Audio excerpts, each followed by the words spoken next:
Hi, we're here with Roger Tilton, the senatorial candidate for New Hampshire's senatorial district number 11.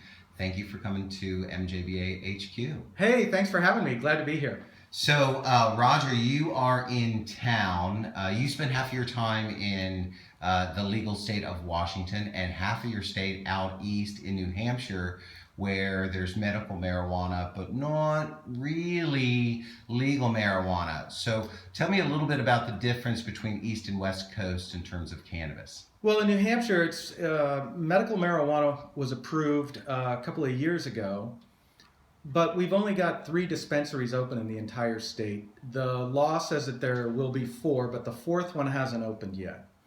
Now, if you look at the history of the legislature voting for either cannabis decriminalization or legalization or medical, there have been a lot of votes over the last several years. In fact, the New Hampshire House of Representatives was the first legislative body in the United States to approve legal cannabis.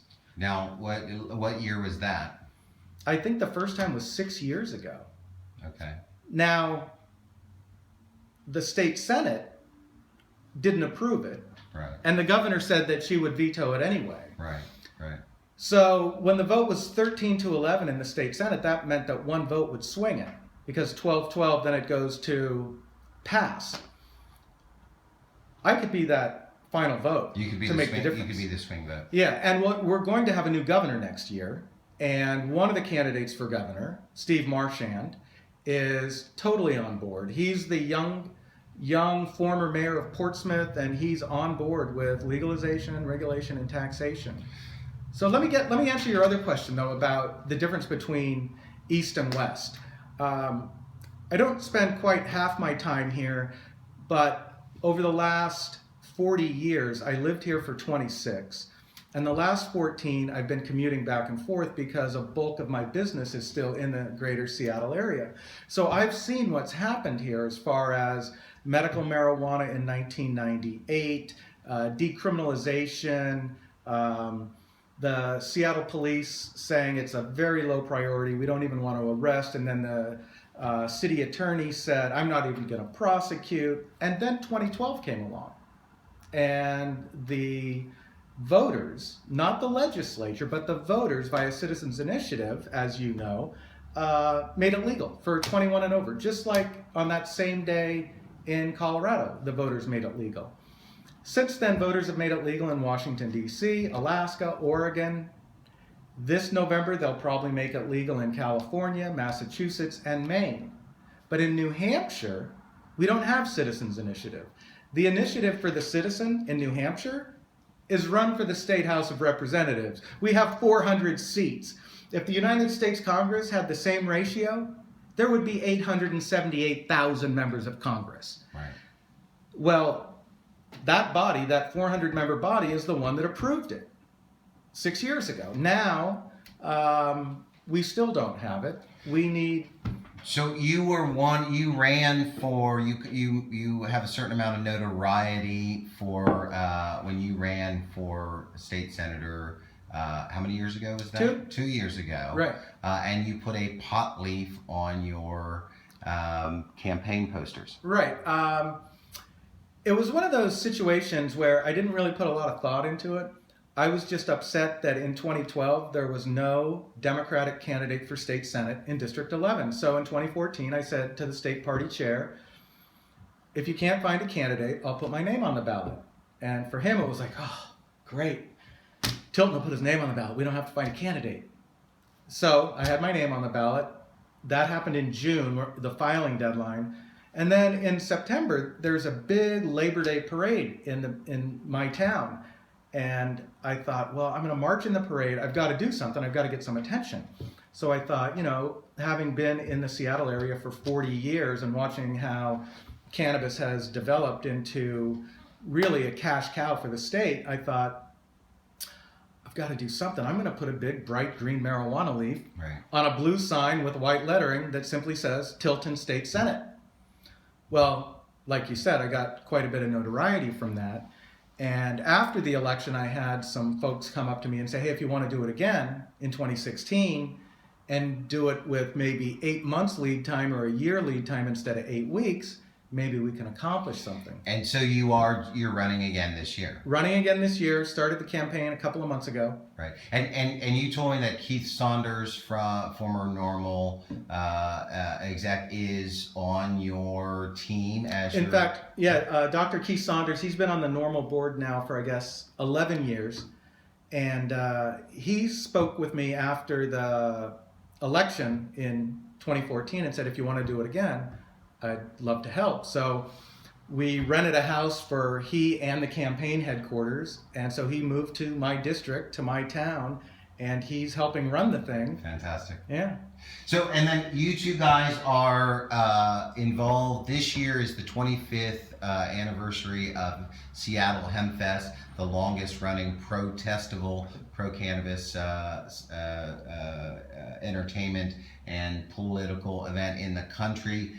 Tell me what you're going to be doing. You've got an event you guys are going to be doing. Tell me what that's about. 3 years ago at Hempfest, Keith threw a big event, a big party called The Throwdown, and it raised a bunch of money for Hempfest and other causes. And now that he's associated with my campaign, he's got his own little event and consulting company, and he's decided that his little company is going to throw another party ahead of Hempfest. We're calling it Pre-Fest. The Pre-Fest. And Pre-Fest. And tell me about the event. The event is on August the 17th. August 17th. That's a Thursday evening? Wednesday. Wednesday evening. We're doing it the Wednesday before Hempfest starts. Which starts on Friday. Right. Yeah.